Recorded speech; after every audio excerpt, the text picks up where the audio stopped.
paracha de la semaine du grand rabbin Jacques Waknin.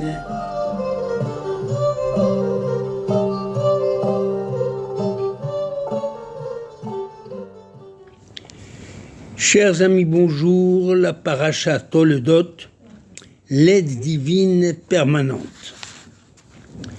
La paracha Toledot, ainsi que la plupart des récits rapportés dans la Torah, ne sont pas compréhensibles si on les lit sans des commentaires. Ces récits contiennent un trésor d'enseignements, toujours d'actualité, des enseignements précieux et innovants sur le comportement humain et sur l'évolution du monde. C'est ainsi que la paracha Chaye Sarah s'achève sur une phrase énigmatique traduite habituellement. Il s'étendit ainsi à la face de tous ses frères. De quoi s'agit-il ? Il s'agit des peuples d'Ishmaël qui habitaient Havila jusqu'à Chour, en face de l'Égypte, et qui s'étendirent jusqu'à vers Achour, face à ses frères, à la face de ses frères. Cette phrase, en apparence anodine, définit toute la philosophie des descendants d'Ishmaël, à savoir conquérir des territoires et étendre leur domination sur des terres qui ne leur appartiennent pas. Philosophie qui se vérifie encore aujourd'hui, qui explique, entre autres, le conflit israélo-palestinien et la situation au Moyen-Orient. La prière du tzaddik. Contrairement à Abraham, son père, Yitzhak ne prend pas une seconde femme, mais adresse des prières à l'Éternel conjointement avec son épouse. Yitzhak implora l'Éternel en faveur de sa femme Rivka, car elle était stérile.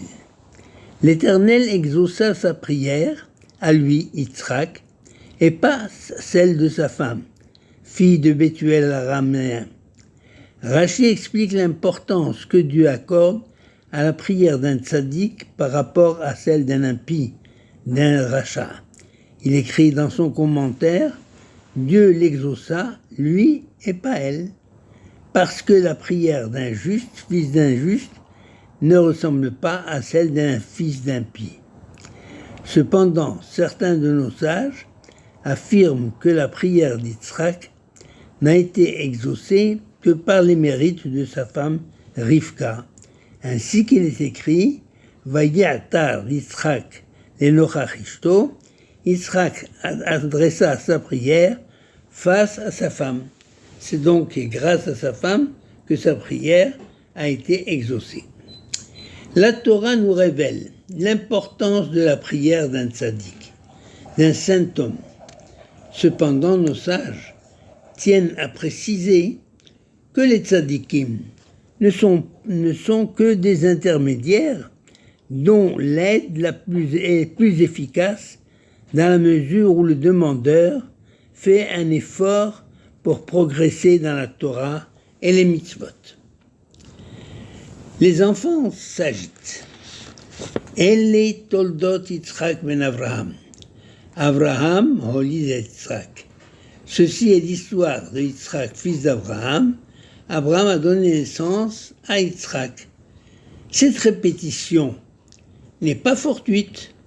Elle signifie que chaque fois qu'Yitzhak pense qu'il est fils d'Abraham et qu'il reproduit ses comportements et imite les qualités d'Abraham, son père, il devient fécond dans tous les domaines et engendre à son tour.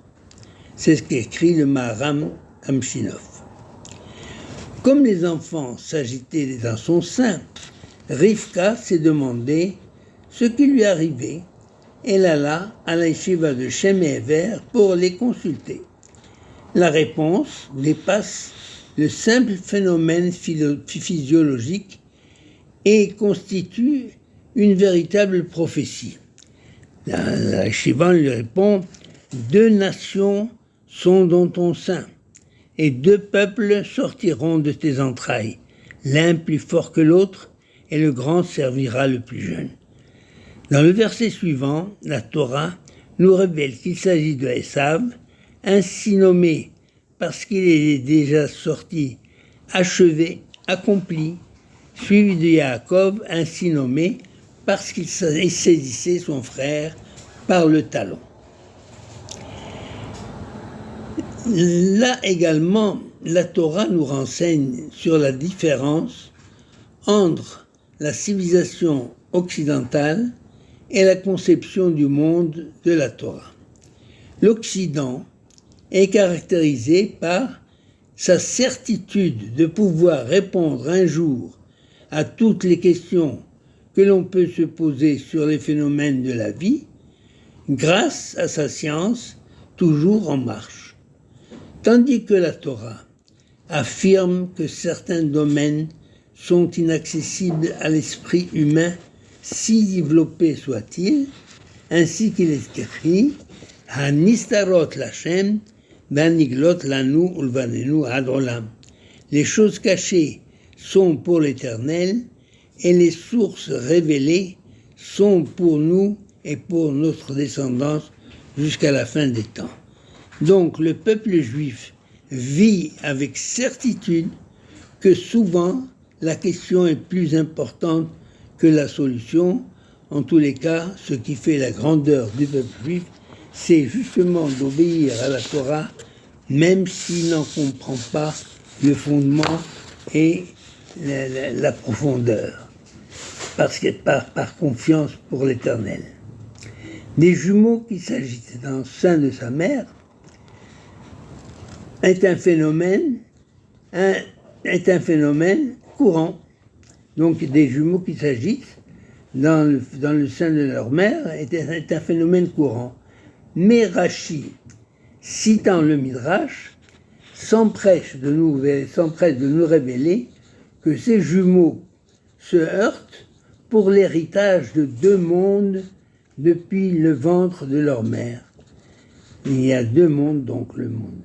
Rashi ajoute une information pour illustrer de quel monde il s'agit. Quand Rivka passait devant les portes de la Torah de Shem et Ever, Yaakov se mettait à s'agiter pour sortir. Alors que lorsque Rivka passait devant les portes de l'idolâtrie, c'est Esav qui s'agitait pour sortir. Ce midrash nous interpelle car il nous laisse l'impression que les enfants à naître sont déjà déterminés dès leur conception. L'homme n'est-il prédestiné donc dès sa conception? Rashi ne soulève pas ce problème de la prédestination, à savoir si un enfant porte dans ses gènes, dès sa formation dans le sein de sa mère, le caractère qu'il aura plus tard, s'il sera bon ou mauvais, juste ou méchant. Le Midrash fait-il allusion au devenir de ses enfants devenus grands, Yaakov? Le Midrash fait-il allusion au devenir de ses enfants devenus grands? Yaakov est décrit comme Ish Tam Moshe Boalim, un homme intègre demeurant dans les tentes de la Torah, tandis que Esav est Ish Yodea Tsaïd Ish Sadeh, un homme connaissant la chasse, un homme des champs, allusion au caractère fourbe et hypocrite de Esav, qui sait tromper les gens et les attraper par des paroles, un mécréant à qui nos sages ont accolé le qualificatif de rachat, d'impie. Donc, le Midrash parle de ces enfants qui ont grandi. Mais on conviendra que ce verset appelle une interprétation midrashique, car il laisse dans l'ombre le rapport qui existe entre ces heurts et l'exclamation de Rivka, qui dit « S'il en est ainsi, pourquoi donc moi? Pourquoi j'ai tant prié pour cette grossesse et prié pour avoir ces enfants? La prière de Rivka, justement. Dans sa prière, Rivka avait demandé d'avoir un fils sadique. Elle ne comprend donc pas pour quelle raison celui qu'elle porte aussi s'agite. Il s'agite quand elle passe devant un lieu d'idolâtrie. Pourtant, elle avait adressé sa prière au Dieu unique, le Dieu d'Abraham. Elle se rend donc alors dans les Shivas de Shem et Hever pour avoir des explications et aller à sa perplexité. Dans la Yeshiva de Shem et Hever, Dieu lui révèle par l'intermédiaire de Shem, 2 nations sont dans son sein. C'est-à-dire le problème de l'agitation physique dans les 2 situations est réglé. Celui qui était pour la Torah s'agitait devant le passage de Shem et Hever, et l'autre dans l'idolâtrie s'agitait devant l'idolâtrie. Alors elle pensa alors que les enfants, dès leur formation, dans le sein de leur mère, portent déjà dans leur gène le caractère qu'ils auront tout au long de leur vie. C'est-à-dire que tout homme est déterminé avant sa naissance. Eh bien, Hachem lui révèle que dans ce cas, il ne s'agit pas d'une manifestation liée au caractère de l'un ou de l'autre, mais d'une querelle pour le partage des mondes. C'est-à-dire quand les enfants s'agitaient, c'est pas du tout parce que l'un est bon ou l'autre est mauvais, mais parce qu'ils se battaient l'un pour le monde matériel et l'autre pour le monde spirituel. Cette querelle n'est pas liée à un penchant personnel pour le bien ou pour le mal, mais car ces penchants ne se manifestent effectivement que lorsque l'enfant atteint l'âge de la bar mitzvah à 13 ans et non pas dès le ventre de la mère. Le véritable héros. Nos sages nous enseignent que l'Éternel aime toutes les créatures qu'il a mises au monde. Chaque individu est doté, dès sa naissance, de qualités ou de défauts qui le guideront dans toutes ses activités. Mais en même temps, l'Éternel donne toujours la possibilité à l'individu donc de se redresser et de faire le bien, en obéissant aux lois de la Torah. Selon la tradition juive, l'homme doit vaincre et surmonter ses mauvaises passions, son Yetzer Hara. Si la Torah le demande, c'est qu'il en est capable, à condition de le vouloir et de s'y employer. Benzoma disait, quel est le véritable héros? Eh bien, il répond, c'est l'homme qui sait vaincre ses passions, ainsi qu'il est dit dans les Proverbes, chapitre 16, verset 32, celui qui peut réprimer sa colère est plus fort qu'un héros, et l'homme qui est maître de ses passions surpasse le conquérant d'une ville. Voilà ce qu'on écrit dans les Pirkei Avot, chapitre 40.